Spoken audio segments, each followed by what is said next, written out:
welcome to the Roundtable Perspective. I'm your host, Lee Artz. I'm joined today by my guest, Dr. John Boyer from the University of Chicago, to discuss the historical background to the Austrian Republic. Welcome, Dr. Boyer. Thank you very much. Dr. Boyer is the Martin A. Ryerson Distinguished Service Professor in the Department of History and the Senior Advisor to the University of Chicago President. In 2015, Dr. Boyer was awarded an honorary doctorate from the University of Vienna for his scholarly work on the Habsburg Empire. In 2022, he published Austria, 1867 to 1955. So we're going to talk about 150 years of history in less than 30 minutes, Dr. Boyer. Dr. Boyer earned his BA in history at the Loyola University of Chicago and his MA and Ph.D. at the University of Chicago. Let's begin with the Habsburg Empire. I mean, I've talked to some of my students and they know about the Habsburg chin. That's the result of inbreeding in the monarchy, but maybe you could give us some background to the feudal structure of that monarchy, what peoples were contained within the Habsburg Empire? So the empire was an amalgamation of a number of different ethnic groups and political groups in East Central Europe. German-speaking people, Hungarians, Slovenes, Slovaks, Czechs, Italians, Ruthenians, Ukrainians, Poles, and I may be leaving out a few, but there were 11 different nationalities all grouped together, ruled jointly from Vienna and from Budapest. There were two halves of the monarchy. It had about 50 million people. It was one of the great empires of Europe. It didn't have any colonies in Africa or in Asia, so it was what I would call an inland empire, but it was an empire. It had an emperor. The emperor in this case was the Emperor Franz Joseph. He's on the cover of my book. He ruled for over 60 years, from 1848 to 1916. And it was one of the great empires that also fell and collapsed in 1918, along with the German Empire and the Russian Empire.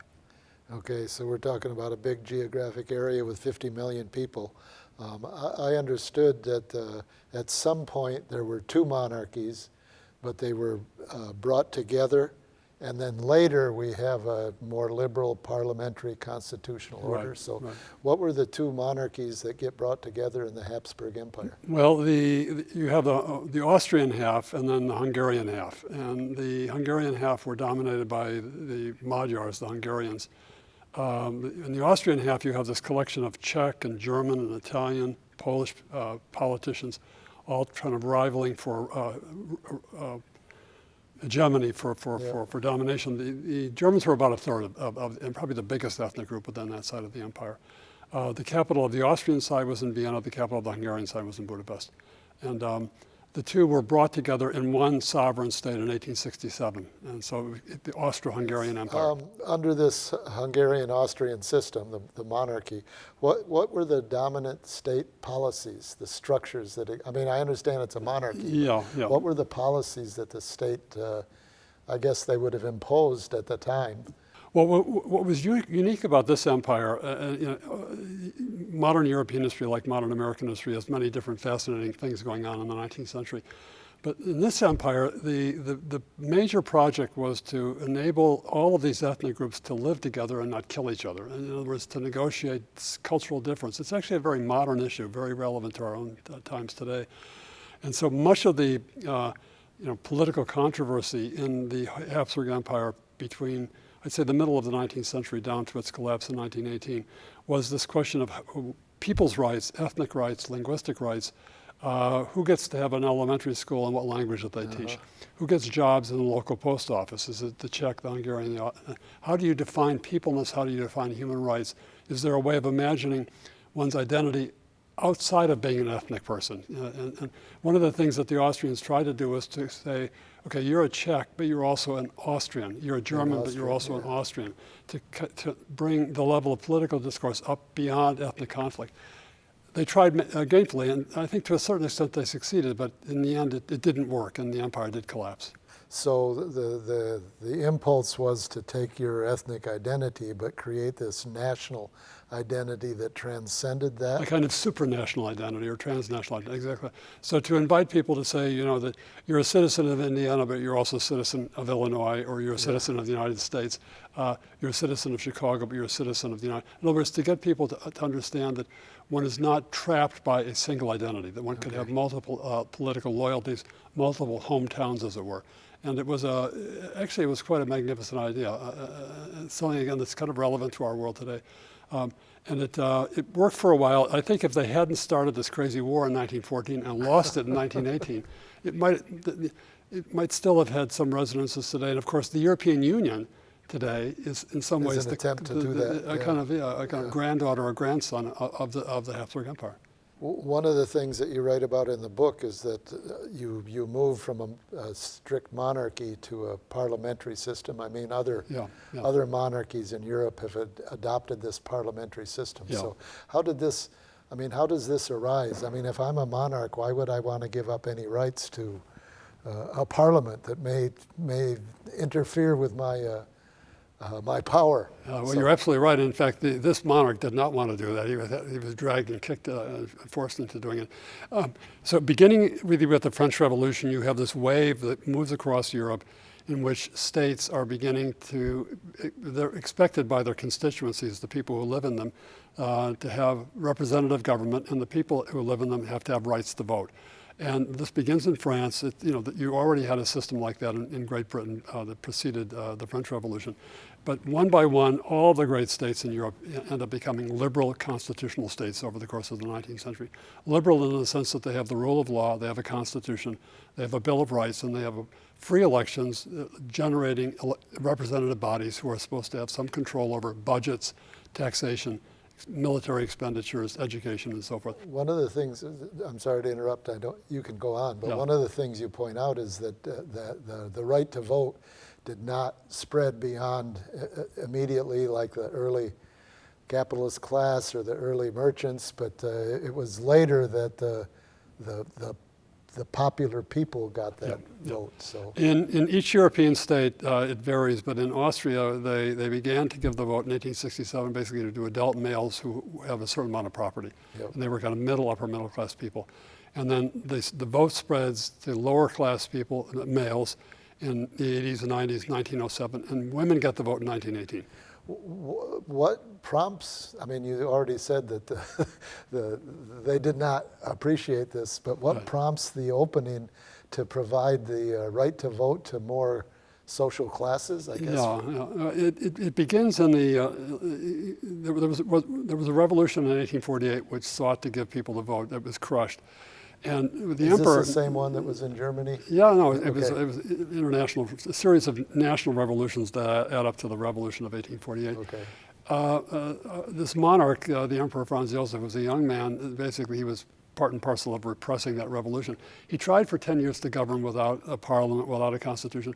And all of a sudden, the bankers and the political elites and the people who actually control civil society said, no, we're not going to sanction you taking out more loans. Your credit rating is in the toilet, as it were.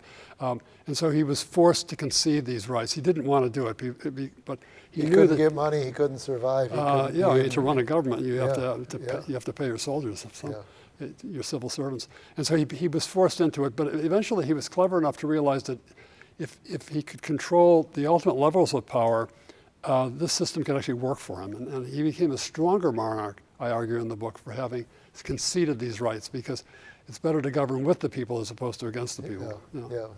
Bring them in hegemonically. Kind of like a Lyndon Johnson big tent.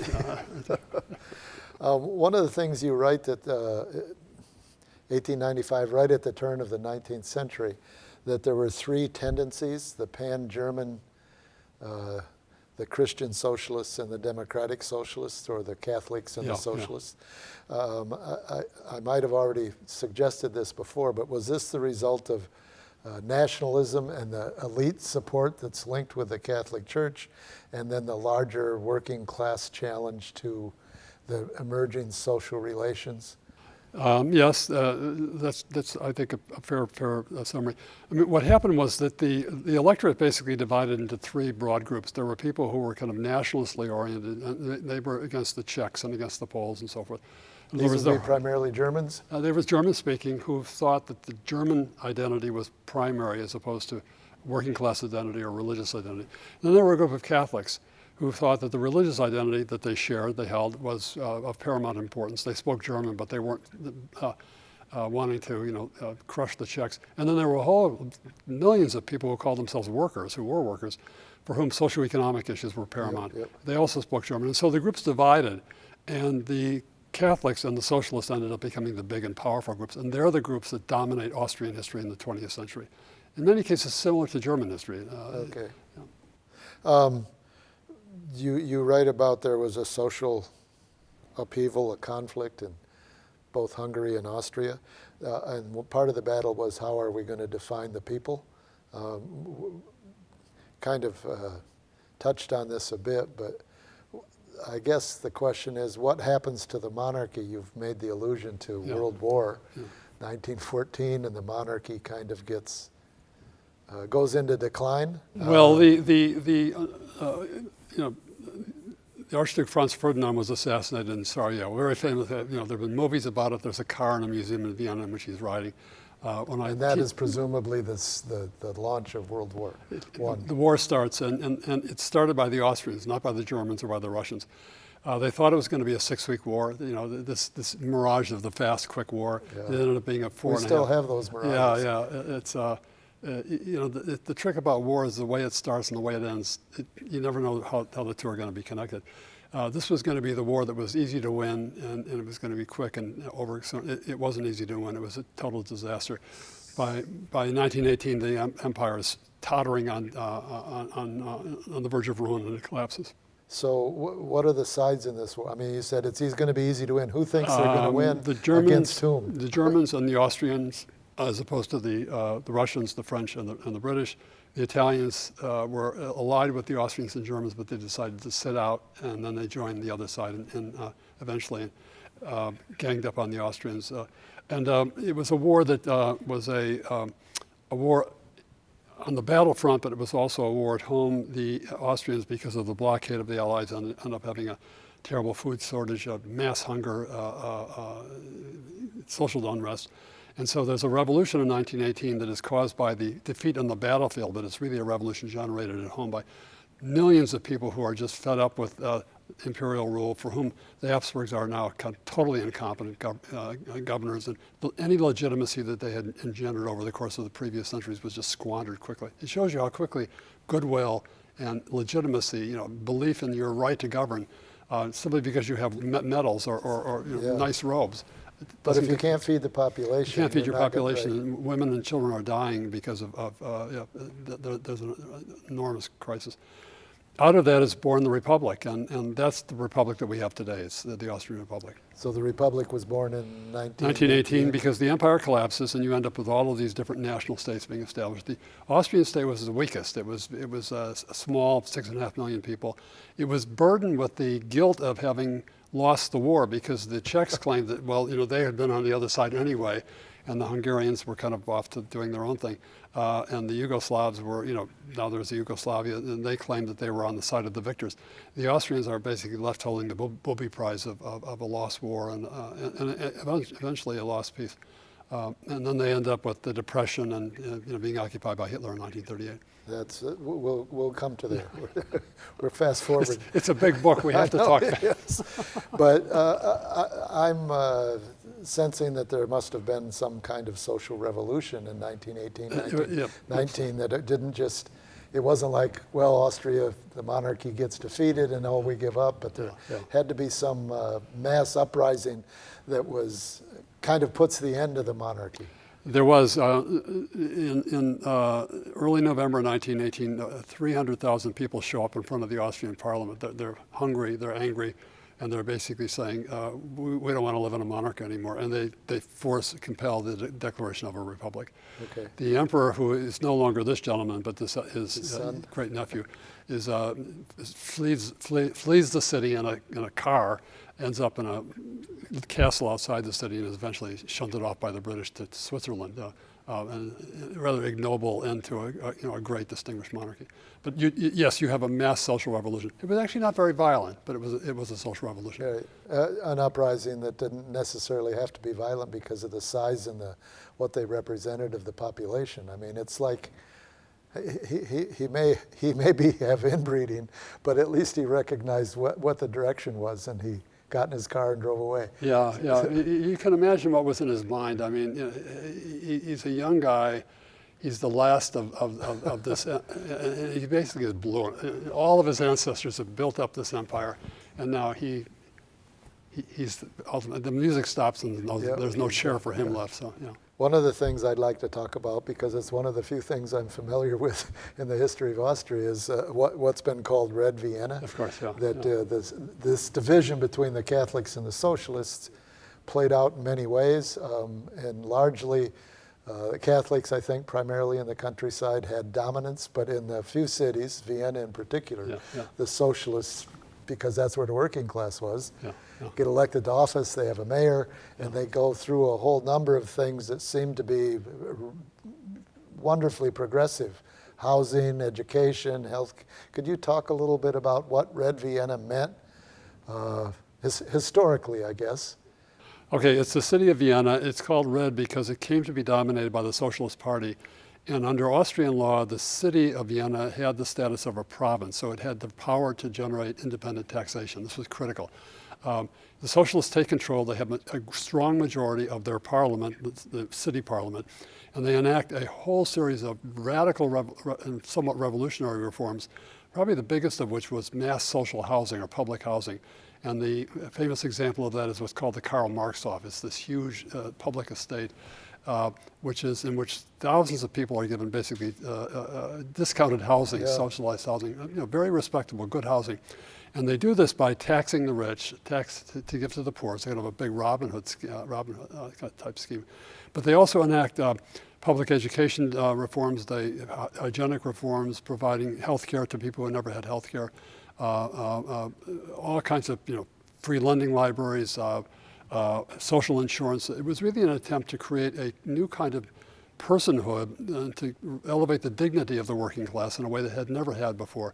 It's really still an iconic moment, and it's still celebrated. I mean, there was a big exhibition in Vienna a couple of years ago celebrating the memory of Red Vienna. It's kind of almost a utopia. When you talk about that, it sounds like a whole new culture, but it seems that part of that also created a certain cultural explosion. I mean, there was creative thinking, there were intellectuals that were drawn to the city, and they were free to explore different ideas.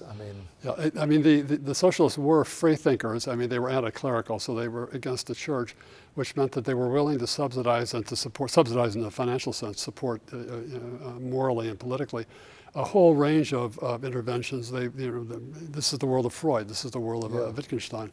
And Vienna before 1918 and Vienna after 1918 is this kind of not only a melting pot, but a kind of, in some ways, everything that goes on later in the 20th century is happening in Vienna between 1900 and 1920, 1930. And the Socialist Party was convinced that culture could be an independent variable to raise people. You needed food, you needed housing, you needed medical care. You can't just say this is what we want sometime in the future. But you also need books. Yes. You need books. And there's a wonderful image of which they used to, because alcoholism was a big problem back then. So they had a poster of, in the old days, a worker sitting in a bar drunk, and then on the other side, a worker sitting in a library, like shirt and tie, reading a book. And so this, and Red Vienna was the second, not the first. Of course, being the reality of working class life, you could still drink beer and read a book. So, so okay, we have this Vienna that's kind of an island in the middle of this life. What is life like for the rest of the population, the people that live in the countryside or in the smaller cities? Does it approach any of the things that are happening in Vienna, or is it something more, I don't know? There was a terrific gulf, and I think culturally and kind of mentally and emotionally, most of the countryside were rural population, farmers, small townsmen, who were deeply Catholic. They treasured a whole different way of life, were extremely suspicious of these people. And these people, in many cases, their leaders were Jews, so there was an issue of anti-Semitism as well that we haven't talked about, but it's very important for Austrian history. Becomes critical in the 1930s and 40s. And so there was a great cultural distance, and one of the problems then after the war, the Second World War, is how do you piece together this culture and have people understand that they're citizens of the same nation when the one is saying don't go to church and the other and wants to have public housing as well. Why should you tax my money to give to other people to build their housing? Like, shouldn't we all have our own housing? So Sounds like today, doesn't it? No, I mean, the issues then and now are astonishingly similar. It's, we're not here probably to talk about the present, but I could come back and do that. No, well, I think obviously you're a historian, and we know that there's lessons from history that have application in different contexts that have some similarities. But you have one site which seems fairly progressive and open and available, and you have the rest of the population that seems to be much more conservative and much more religious oriented. Exactly. And you already opened us to keep moving forward here, because Hitler famously said, well, I don't have any designs on Austria, you guys can do what you want. But then I think he said that in 1935, but by 1938 here come the Nazi troops, and they stayed. Yeah, well, Hitler was, among his many vices, he was a notorious liar. Okay, yeah, we can accept that one. You at this point in the book, in the history, you talk about how after Germany's been defeated in World War II, then the Republic is reconstructed, but it's almost reconstructed under an occupation, because you have the U.S., I guess Britain, I don't know who else was France involved. and Russia. France and Russia.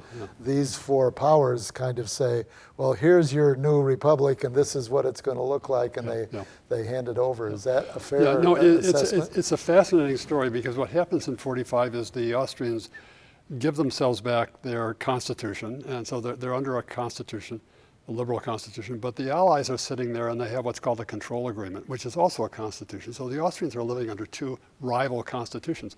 And since they're being occupied by these forces, basically the second has such primary control of the first. Because they're the occupiers. Well, yeah, especially the Russians, who did not let people forget that they were the occupiers.